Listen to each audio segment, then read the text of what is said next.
A few weeks ago, I showed you this bag and the system I use as I travel through the airport. And now I have this little guy that helps me out. This is actually a little keychain I made, but now I use it as a handle for the ripcord as I deploy my cord out. And this is how it works. When I'm about to board the plane, I like to take off my pullover. I give this little guy a high five and then I deploy my cord. And then I pull open my loops on both sides. This is where I'll take my pullover. I'll fold it in half. I'll run it through my bottom loop. Then I'll run it through the top loop. And then I'll take my little guy, I'll pull out the slack and I'll pull in the tension. There we go. And then I'll stow him on the side pocket, just right over here.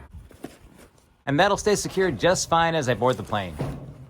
As I was looking at this old bag, I realized I've had it for 16 years now.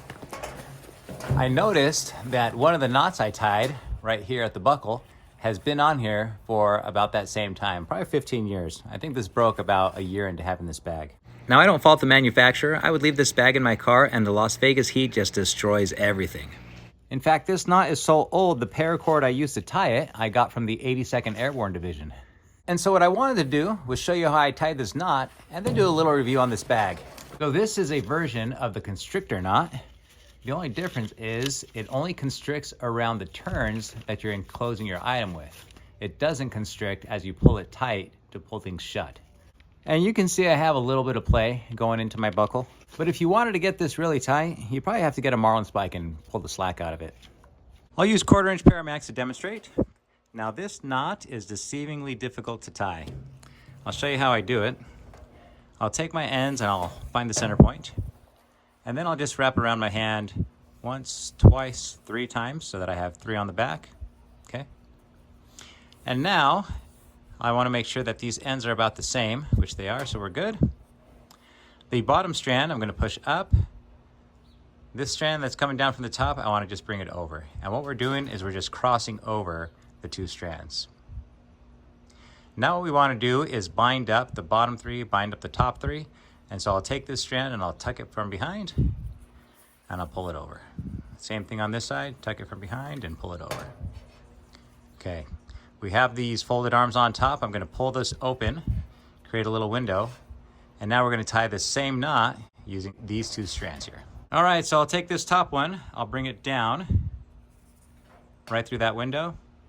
Then I'll take the bottom one and I'm going to bring it around underneath and then up right through this wrapping that I have. Okay. If everything's done correctly, what'll happen is I'll have my 2 free ends poking out from the opposite sides of the knot. I do not want them going horizontally. Now, if you look closely with the example and what I tied 15 years ago, you can see that they're the same knot. The only difference is this was tied mirror image. And what you could do is cut the ends flush and then fuse a little bead at the end so it doesn't come undone. I've had this tied on here for so long, I don't think I'm going to mess with it. I'm just going to leave it alone. Typically what I do is just tuck these right through this loop here for the rest of the buckle, and then I just leave it alone. And that's what we're going to do. Now let me show you how this thing can get tricky. When I rediscovered this knot that I tied so long ago, even though I carried this bag around all the time, I didn't realize how easy it is to mess it up, okay? And so as I bring this up and cross it over, right?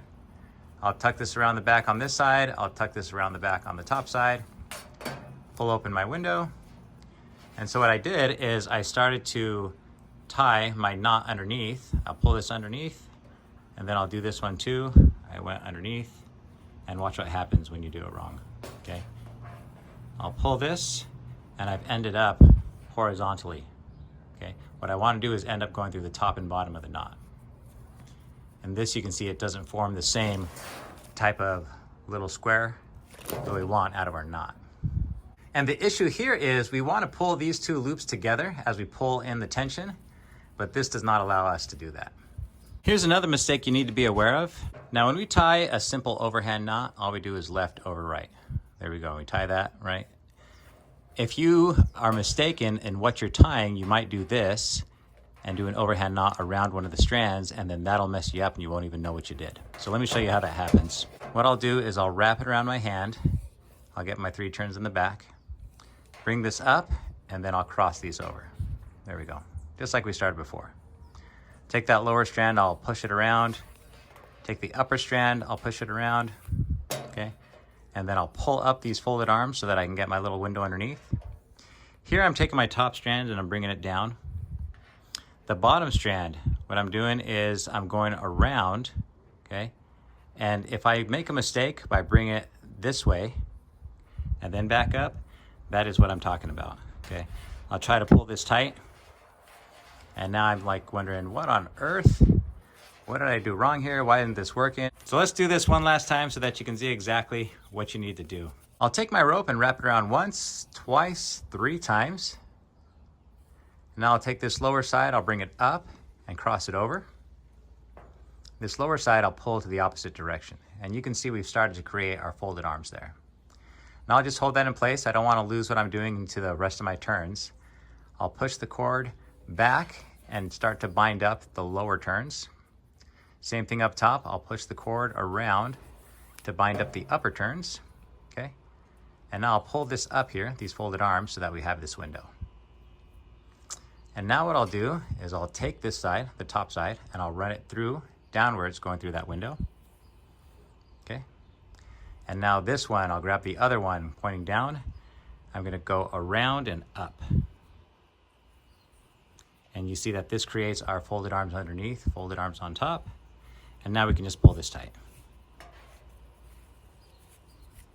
You can see that it is the same thing. The only difference is it's tied in a mirror image. So I tied it left-handed instead of right-handed. Now in checking out this knot, I suspect there's more we can use it for. If you look, we have a loop that goes through the center. And so I can pull this loop and you can see it shortens up the 2 loops on the sides. Same thing if we pull the outer loops, we can shorten up the center loop. Maybe there's something we can use this for, but that's a whole nother video. Thanks for watching. If you'd like to support my channel, you can pick up one of these little knot heads. They work great for zipper pulls, or if you want, you can attach it as part of your ripcord for when you're going through the airport. Visit my shop at awesomeforsale.com. As far as this bag, everything has stayed pretty well intact for as much as I use it every day for the past 16 years. So now let me give you a quick review of this bag. For as long as I've had it and as much as I've used it, this bag has stayed pretty well intact. There are some items that have failed on me, but not so much that I can't use the bag anymore. One thing is the rubberized coating on the strap. You can see that it has worn away, but the mesh underneath has stayed together. The elastic loops, those have since worn out. There's not much elasticity left in there. You can see how much play I have. And in fact, if you look at these items here, if I flip this elastic band inside out, I've stapled it. And you can see how much I had to staple so that it's not so loose on my straps here. The 1-inch webbing has since fallen out. This is one piece right here. I'm not even sure why this fell out because I never attached anything to it. And if you look over here on this side, it's also starting to fall out.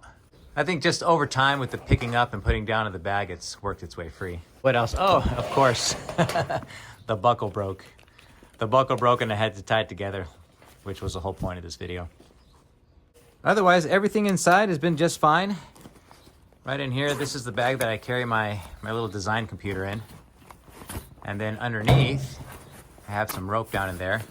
Now this rope is simply for cushion, right? I do have a heavy duty case on my little Surface Pro here. But in case I drop it, then I have that extra protection. Okay, thanks for watching.